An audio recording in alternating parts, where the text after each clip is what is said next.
I also recommend that you might just want to get a little notebook so that you can jot down what you did and when. I find that as I look back from year to year, things change. So I sometimes think that this will be a great idea, and then I think, that didn't work out as well as the last year. I think I'm going to go back to the other way that I did it. You know, every year I try something different. I try to grow a vegetable that I'm not familiar with. So last year I grew potatoes for the first time. And in a 3x3 bed, I actually had 3 beds, and I planted 9 potatoes in each bed, and I ended up with 25 pounds of potatoes. And they were a kind that I like, and it was kind of a cool thing to see happen, and my nieces came and checked out the progress, and so that was fun for the family. But you can, I had never tried to grow potatoes before. Wasn't that hard to do. How deep do you have to plant a potato? How deep do you have to plant a potato? How deep were your beds? My beds are only 12 inches deep. So it's sort of like a combo of digging out the bed to put the initial potatoes in, and then as they reach the 12-inch, I actually mounded up above that. Some people grow potatoes in garbage cans because of that reason. You have a little bit more depth, and you can, or in whiskey barrels. So it's really kind of cool. Once you start investigating this, people have done some really interesting techniques with stuff that's not hard to find. The year before, I grew garlic. Thought it was going to be, I don't know, what took me so long to grow garlic? I thought it would be so hard. So easy. It's like you stick a garlic clove in the ground and you go, and that's it. You're done. And it grows. And then you pull it out in the fall and you're like, wow, there's a whole head attached to what I stuck in the ground. Unbelievably easy to grow. And garlic can be expensive, and sometimes at the store it's dry, it's not really tasty. I got a mixed bag of all these different wacky kinds of garlic. I had garlic for all the way through till the following year. So it's pretty easy to do.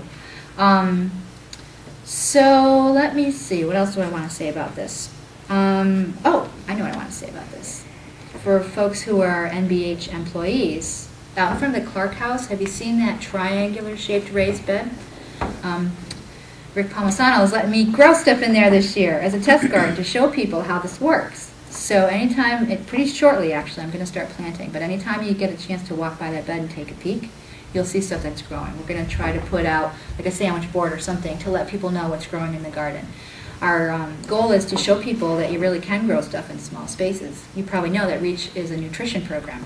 This is my sneaky way of saying I can help you improve your nutrition, because you can grow, if you learn to grow food in small spaces, you can have access to the highest great level of good nutrition that anybody can hope for. So you'll be looking in that triangular bed for months to come, because stuff will be grown in there that's not necessarily flowers, if you're wondering. Also, we have REACH garden programs. I think some of you have probably heard about those.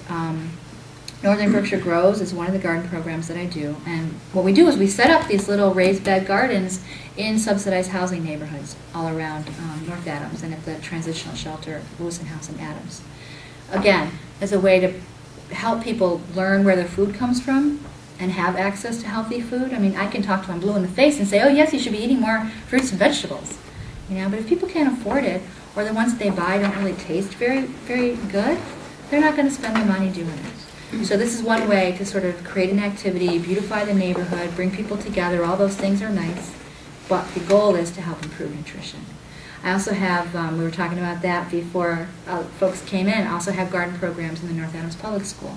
We have a garden at Drury, and we're going to be letting that garden program trickle down to the elementary school, so that students in the North Adams Public School eventually will have garden experience and nutrition and eating stuff fresh experience from kindergarten all through 12th grade.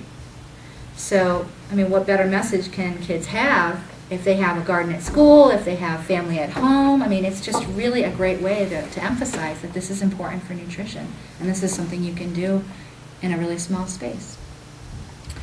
I think that's all I was going to say for today for me talking, but I'd love to be able to answer questions or what you might be wondering or thinking at this point. Any thoughts, any questions? Does it seem like a big job or not too big? Not too big. It's really not. It's actually really fun. If you'd never garden at all, and you don't have much space in a container, what would be the couple things that you would start with? I always recommend people start with something easy, because if it's easy and you're successful, you're likely to do more. You almost can't go wrong with lettuce. You almost can't go wrong with radishes, right? So, and if you don't like radishes, you could try carrots. Those aren't too hard. They just take a little bit longer to start going, but once they start going, they're not hard. But I would say any kind of greens. So if it's lettuce, if it's chard, Asian greens, almost anything like that, you really don't have to do much with. I did a program at Brayton Elementary School where we had little window boxes, just typical size window boxes, and third graders grew salad and radishes and green onions successfully, so that by the end of the 6-week program, we picked our harvest and ate salad together. So in a window box, third graders. I mean, I figure can't get any easier than that, And they loved it because they had a magnifying glass, and so they each got a spy glass. They were spying on their stuff and spying on each other's stuff. It's that easy. It really is. And a packet of seeds at Walmart, you can get a packet of lettuce seeds for $1. So for the sake of what you can put in a shadow box, if you have one, a few seeds, you can really grow a whole salad that easily. Yeah. Other thoughts or questions about any of this?